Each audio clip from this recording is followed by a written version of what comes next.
और इसी मुद्दे पर जयपुर से मेरे सहयोगी भारत दीक्षित मेरे साथ जुड़े हुए हैं, जोधपुर से शिव प्रकाश पुरोहित है, कोटा से गुल मोहम्मद है। तीनों ही आप तक ग्राउंड की रिपोर्ट पहुंचाएंगे क्योंकि ग्राउंड पर लोग क्या कह रहे हैं ये बहुत महत्वपूर्ण हो जाता है जानना, क्योंकि कल पहले फेज के लिए वोटिंग होनी है। और सबसे पहले मैं जाऊंगी जयपुर से भारत मेरे साथ जुड़े हुए, भारत के पास।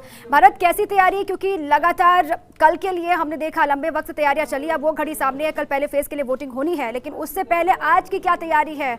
अब दावेदारों की तरफ से तो पूरी हो चुकी है, लेकिन आम लोग जो आपके आसपास है उनकी क्या तैयारी है, वोटर्स की क्या तैयारी है कल के लिए?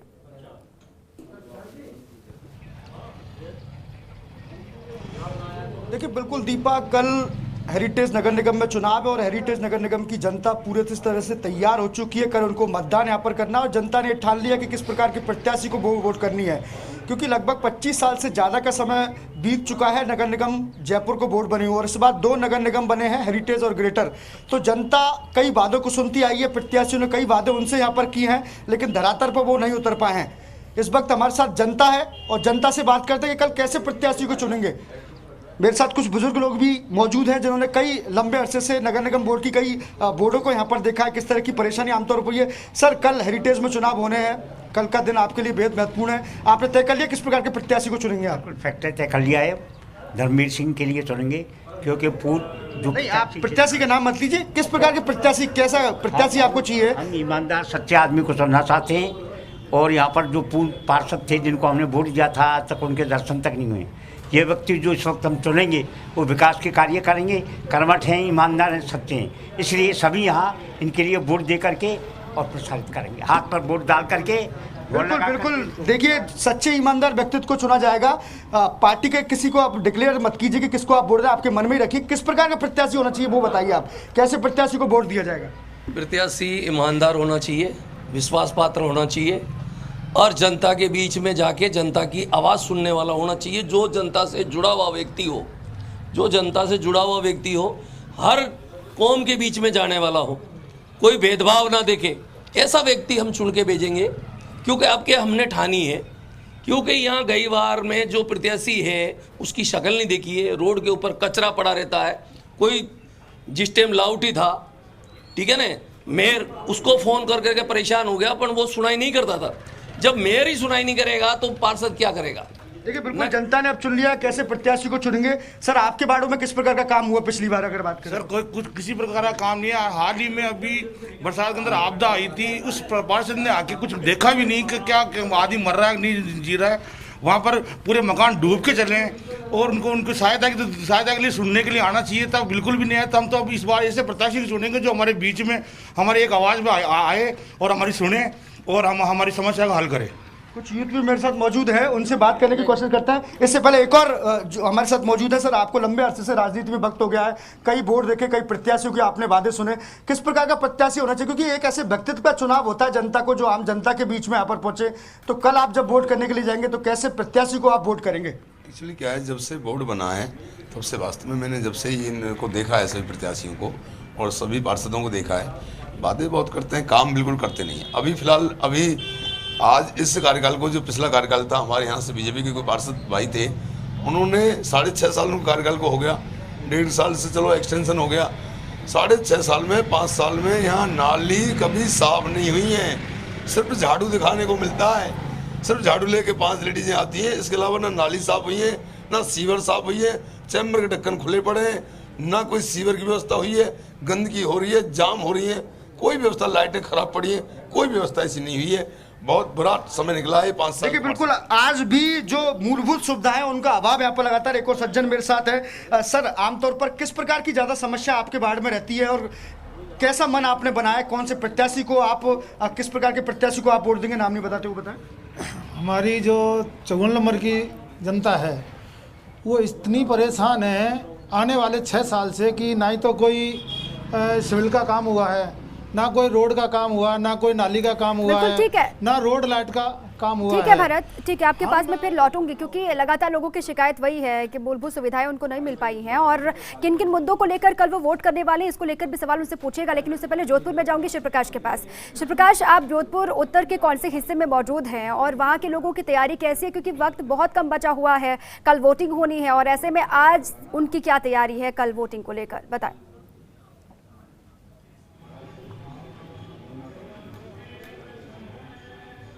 जी, जोधपुर नगर निगम उत्तर के लिए कल मतदान होना है और मतदान को लेकर के जहां दोनों पार्टियों ने अपना पूरा दमखम लगाया है, आज दिन भर प्रत्याशियों ने डोर टू डोर जाकर संपर्क किया, वहीं जिला प्रशासन और पुलिस प्रशासन ने अपनी आवश्यक तैयारियां की है।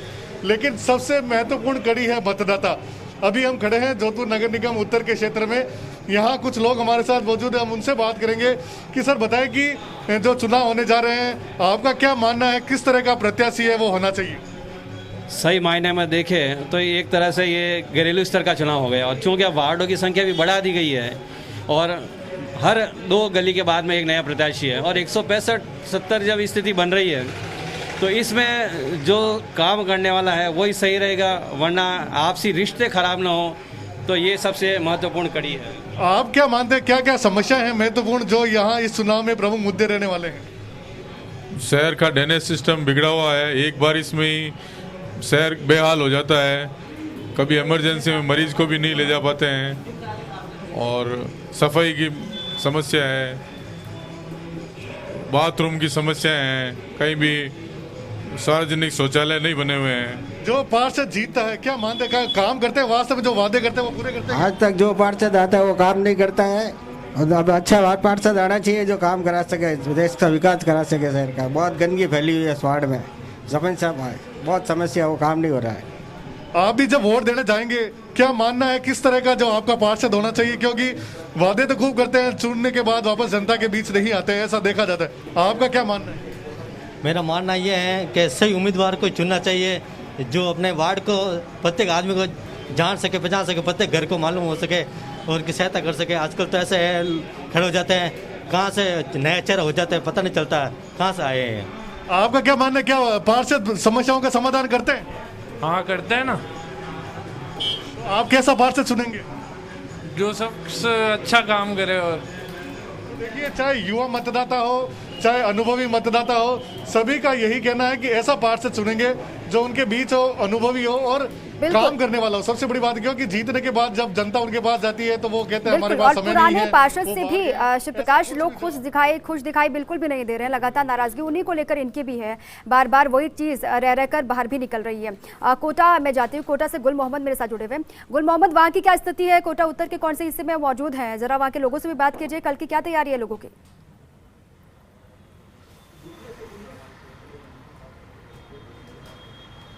जी बिल्कुल, हम कोटा उत्तर के नयापुरा इलाके में ही हैं। यहाँ पर हमारे साथ मतदाता मौजूद हैं, उनसे ही बात करेंगे कि कल जो है किस तरह से उनको उत्साह है, नगर निगम में वो जो है अपने पार्षद को चुनने वाले हैं और किस तरह का उत्साह लेकर जो है वो मतदान करेंगे और क्या मन में विचार बनाया है। जी भाई, चुनाव तो हर 5 साल में आते हैं जाते हैं, लेकिन वार्ड पार्षदों को ये ध्यान रखना चाहिए कि जो भी वार्ड निगम के अंदर जो भी अपने वोटर्स हैं तो उनको वोटर्स का पूरा मालूम रहता है कि कितने घर, एक घर में कितने वोटर है, लेकिन इन वोटर के साथ उनकी परेशानियां भी मालूम होनी चाहिए, तभी जाकर वो उनका काम कर पाएंगे अच्छे से। अगर पार्षद को परेशानियां मालूम नहीं होगी तो वो देख के ये नहीं देख सकते कि इस आदमी को क्या परेशानी है और हम इनका समस्या का समाधान कैसे कर सकते हैं। बिल्कुल, इस बार जो है जो वार्ड है उनकी जो है सीमा घटा दी है, छोटे हो गए हैं, तो क्या लगता है कि पार्षद आपकी पहुँच में रहेंगे और आप किस तरह का पार्षद चुनना चाहते हैं? नहीं, हम पहले ही जनता की पहुंच में थे, लेकिन जो पार्षद साहब है वो चुनाव के टाइम पे तो आते हैं कि वोट लेने की, हमको वोट चाहिए, लेकिन वोटिंग के बाद में उनकी कोई शक्ल वगैरह नहीं दिखती हमको। कल मतदान करने वाले हैं आप? जी, हम जरूर मतदान करते हैं, हम पहले ही मतदान करते थे, लेकिन अभी तक कोई रिजल्ट नहीं निकला उस मतदान का। जो पार्षद साहब होते हैं वो जनता के द्वारा जनता के लिए होते हैं, लेकिन आप वो लोगों की समस्या पूरी तरह से जागरूक नहीं है। बिल्कुल, समस्या सुनने वाला पार्षद होना चाहिए। आप बताएं क्या मन में विचार बनाया है, कल मतदान है कोटा उत्तर में? हम तो हमारे स्थानीय को देखकर वोट करने वाले हैं, क्योंकि कई लोग बाहर से आ जाते हैं और वोट डरते हैं, हमारे वार्ड के भी, तो हमारी समस्या को मालूम भी नहीं होता है, तो हमारे स्थानीय को देखकर वोट करना, ना किसी पार्टी के देखते हैं। बिल्कुल, स्थानीय को देखते हुए ये वोट करेंगे। आपका क्या कहना है, आप बताएं। जी, मैं सबसे पहले कहना चाहूँगा ये एक व्यक्तिगत चुनाव है, जो प्रत्येक आम जन को एक जो निर्वाचन होने वाला है, जिस व्यक्ति को हम निर्वाचित करने वाले हैं वो व्यक्ति एक ऐसा होना चाहिए, एक तो स्थानीय होना चाहिए और उसको प्रत्येक जन की समस्या का समाधान करने की पूरी नॉलेज होनी चाहिए कि वो किस तरीके से प्रत्येक जनता को प्रत्येक तरीके से, मतलब अपने तरीके से अपने वार्ड का विकास करेगा। एक चहुमुखी विकास की जो प्रभुत्व रहेगी जो उनकी द्वारा। पढ़ा लिखा होना चाहिए, आप क्या मानते हैं? हाँ, के लिए हमारा तो मानना और हमारे सभी वार्डों का ये मानना हो और सभी जनता का मानना है कि व्यक्ति जो वार्ड मेंबर है वो अच्छा हो, ईमानदार हो, जुझारू हो और पढ़ा लिखा तो निश्चित होना चाहिए, जिससे वार्ड की साफ़ सफाई की व्यवस्था और कोटा की जो सारी व्यवस्था है वो उनको देख सके और उनका निवारण कर सके। बिल्कुल, जो ये तो यहाँ की जनता थी जिन्होंने अपना बताया है कि क्या मन में विचार लेकर वो कल मतदान करने वाले हैं। कोटा में 555 जो है मतदान केंद्र है जहाँ पर कल मतदान होने वाला है और जो पोलिंग पार्टियां हैं वो अपने अपने बूथों पर पहुंच चुकी है, मतदान केंद्रों पर पहुंच चुकी है और जो चुनाव की तैयारियां पूरी है, लोगों ने मन बना लिया है किस तरीके का पार्षद उनको चाहिए और किन मुद्दों को लेकर वो कल वोट करने वाले हैं। भारत के पास एक बार फिर से मैं जाऊंगी भारत, क्योंकि लोगों की राय तो हम पहुंचा रहे हैं लेकिन तैयारियां पार्टियों की कैसी है वो भी बहुत बड़ा सवाल हो जाता है, क्योंकि लगातार दावे तमाम किए जा रहे हैं लेकिन उन दावों में कितना दम है यही बताने की हम कोशिश कर रहे हैं। जयपुर में भी लगातार बागी जो है वो पार्टियों के लिए सरदर्द बने हुए हैं, आज भी हमने देखा कार्रवाई की गई, तो ऐसे में कितनी बड़ी चुनौती है वो बीजेपी के लिए, कांग्रेस के लिए या फिर निर्दलीयों के लिए यहाँ पर वोट बना पाना, क्योंकि लगातार जो बागी हैं उनसे निपटने के लिए सिलसिला कार्रवाई का वो बीजेपी की तरफ से आज अभी तक भी जारी है, क्योंकि कल हेरिटेज में वोटिंग होनी है।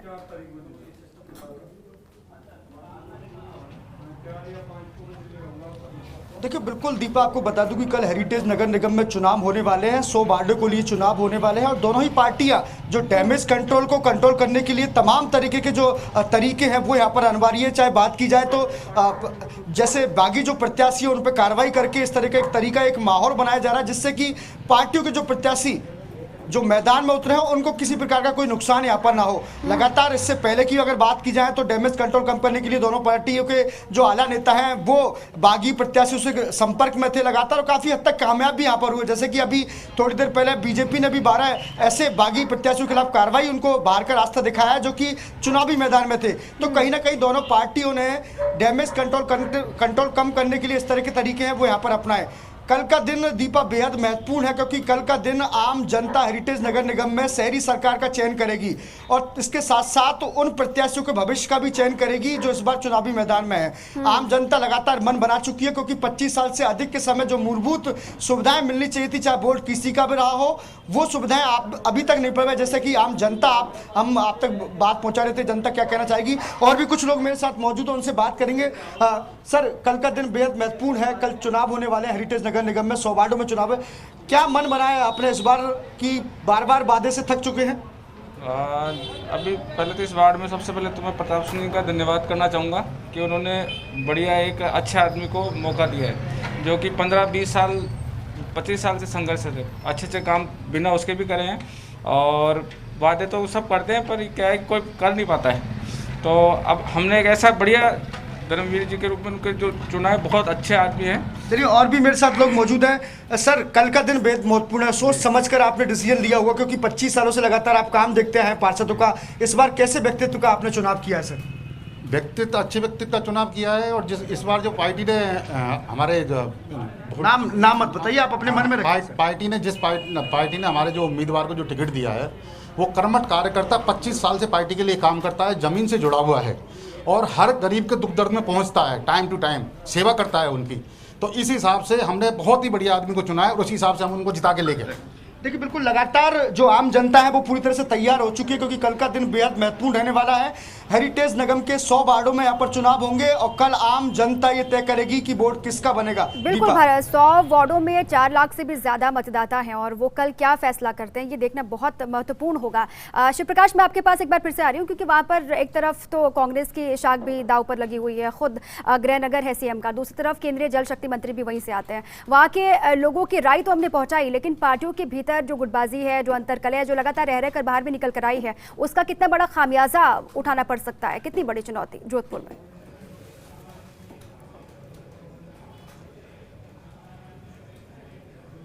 जी, दोनों ही पार्टियों के लिए बहुत बड़ी चुनौती है क्योंकि जिस तरह से सभी को मालूम है कि यहाँ जो चुनाव है कांग्रेस के लिए मुख्यमंत्री अशोक गहलोत की प्रतिष्ठा दांव पर होगी, तो वहीं भाजपा की ओर से केंद्रीय मंत्री गजेंद्र सिंह शेखावत की प्रतिष्ठा दांव पर है।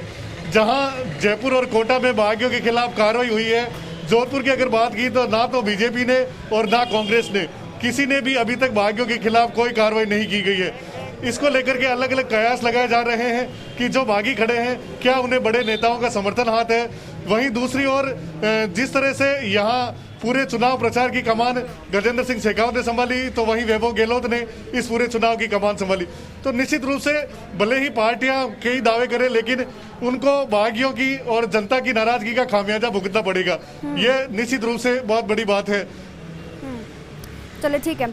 कोटा, गुल मोहम्मद, आप भी लगातार नजर बनाए हुए हैं, वहाँ से ग्राउंड रिपोर्टिंग भी आप कर रहे हैं, नेताओं से भी लगातार आपकी बात हुई। वहाँ पर कितनी बड़ी चुनौती, क्योंकि वहाँ पर लगातार हालांकि आश्वस्त है, बीजेपी भी वहाँ पर आश्वस्त है और कांग्रेस भी लगातार आश्वस्त, क्योंकि हमने देखा यूडीएच मंत्री शांति धारीवाल ने वहाँ पर मोर्चा संभाला हुआ था, लगातार रोड शो भी किया, लोगों के बीच में भी गए, अपने समर्थन में वोट की अपील भी की। लेकिन वो अपील जो उनकी तरफ से की गई वो धरातल पर क्या सही होती हुई, साबित होती हुई दिखाई दे रही है? वहाँ की जनता से जो बात की उसके हिसाब से आपको क्या लगता है, वहाँ का गणित किसके फेवर में जाने वाला है, कांग्रेस, बीजेपी, या फिर मन निर्दलियों के लिए बना लिया है कोटा के लोगों ने? क्या लगता है?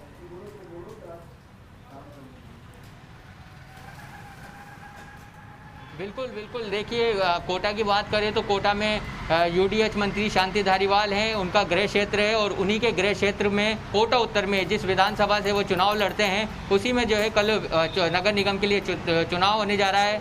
तो कुल मिलाकर कह सकते हैं कि कोटा उत्तर में कांग्रेस की तरफ से यूडीएच मंत्री शांति धारीवाल की प्रतिष्ठा का यहाँ पर सवाल है।